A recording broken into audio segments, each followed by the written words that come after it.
Bismillahirrahmanirrahim. Assalamualaikum warahmatullahi wabarakatuh. Bapak-bapak, ibu-ibu, mas-mas, mbak-mbak, khususnya adik-adikku sekalian yang dirahmati Allah dimanapun Anda berada.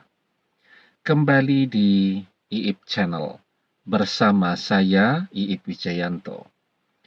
Kali ini kita akan membahas tema 2 sebab mantan tidak rela kehilangan kamu, meski ia yang mengajak berpisah dulu. Ya. Jadi sesungguhnya ya, ketika mantan yang ngajak berpisah, artinya dialah yang menghendaki perpisahan itu terjadi. Tetapi di dalam perjalanannya, manusia berubah pikiran. Itu amat sangat sering terjadi. Yang sederhana saja, kita berubah pikiran. Dari rumah mau belanja, ya, sudah membuat daftar belanjaan, nanti mau beli deterjen, mau beli makanan frozen tuh ya, yang tinggal langsung digoreng tuh, nugget segala macam ya. Mau beli susu, mau beli kopi, mau beli cemilan, dan seterusnya. Sudah ada daftarnya. Sudah bawa duit, ya, yang kira-kira sesuai dengan kebutuhan tadi.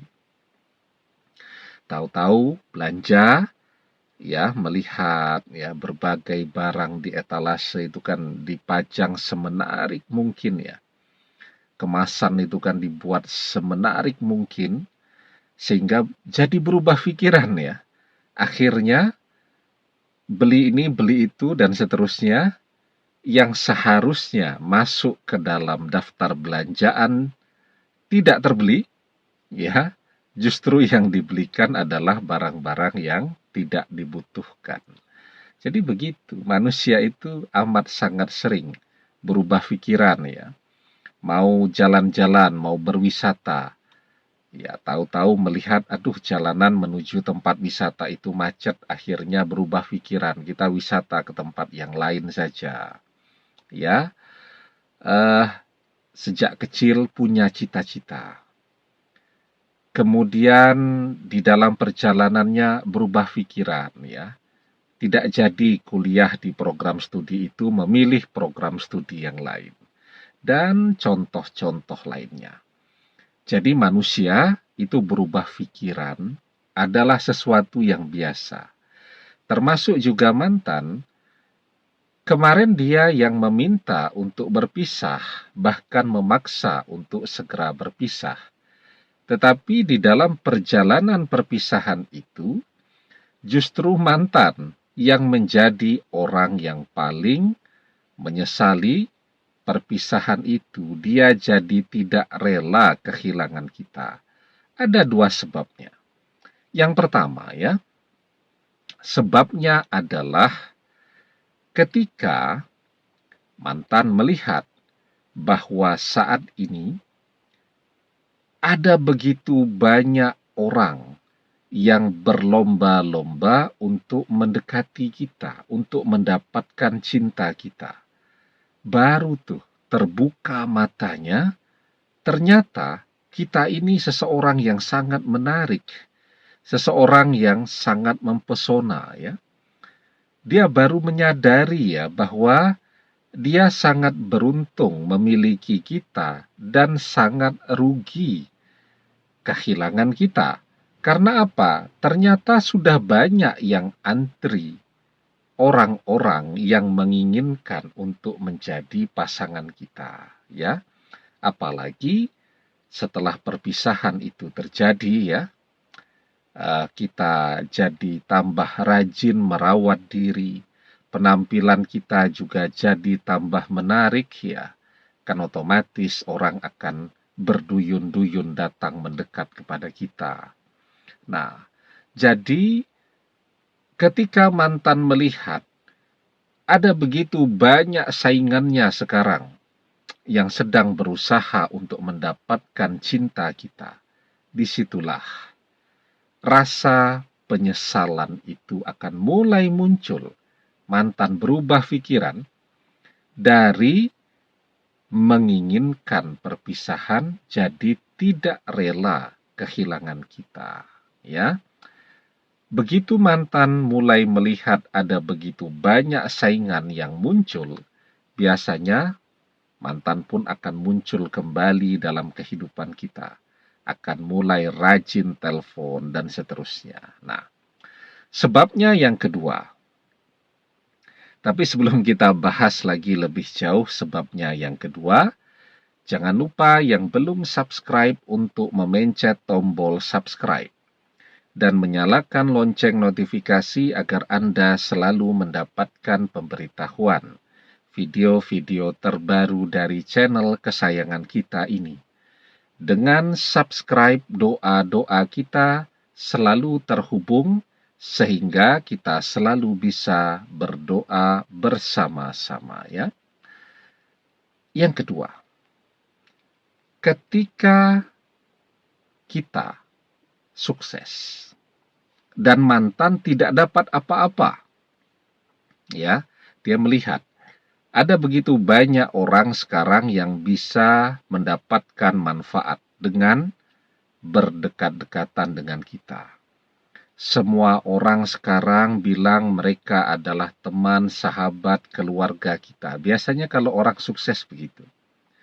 Kalau kita sedang bangkrut, tidak punya apa-apa, yang saudara pun menjauh, ya. Apalagi cuman sekedar teman, kenalan, semuanya pura-pura tidak kenal, ya. Tapi begitu seseorang itu sukses, bisnisnya berhasil, kaya raya, populer, manfaat, maka semua orang akan bilang mereka adalah teman, sahabat, saudara kita, ya. Semua orang berusaha untuk mendekati kita agar mendapatkan manfaat. Dan mantan tidak mendapatkan manfaat apapun dari kita. Di situ dia akan berubah pikiran. Dia berpikir, kok saya dulu juga ikut capek ya saat bersama kita. Tapi kok yang mendapatkan manfaat adalah orang lain. Nah, maka kuncinya kan dua itu. Kuncinya kita menjadi seseorang yang sangat menarik sekarang, ya. Menjadi seseorang yang mempesona, karena itu pancarkan pesona kita, ya. Semua orang itu Allah ciptakan sempurna penampilannya, ya. Nah, sekarang bagaimana kita bisa memanfaatkan kesempurnaan penampilan fisik yang Allah berikan kepada kita. Semua orang itu, yang laki-laki itu diciptakan ganteng, yang wanita diciptakan cantik, ya.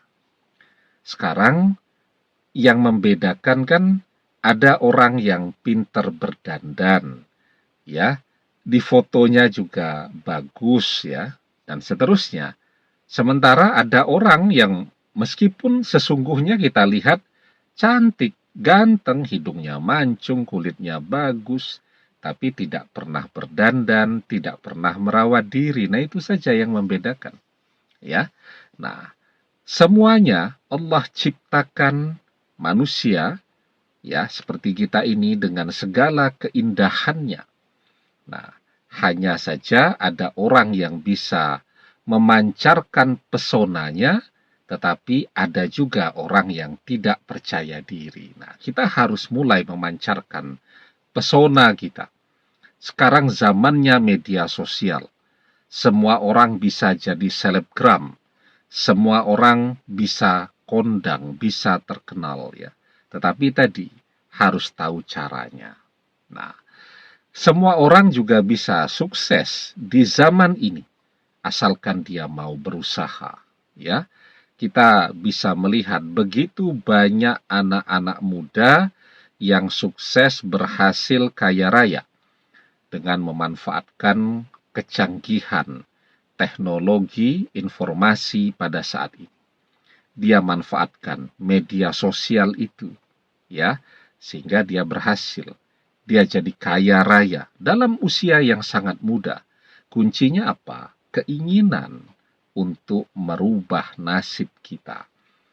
Kemauan untuk bekerja dengan sungguh-sungguh. Bekerja dengan keras, bekerja dengan tekun. Karena itu kan di dalam surat An-Najm ayat ke-39 Allah mengajarkan kepada kita wa alaysa lil insani illa masya'a, dan bahwasanya seorang manusia tiada memperoleh selain apa yang telah diusahakannya. Kalau kita ingin sukses, maka kuncinya ada pada keinginan di dalam diri kita dan segera berusaha. Demikian, semoga bermanfaat. Wallahu a'lam bishawab, billahi taufik wal hidayah. Assalamualaikum warahmatullahi wabarakatuh.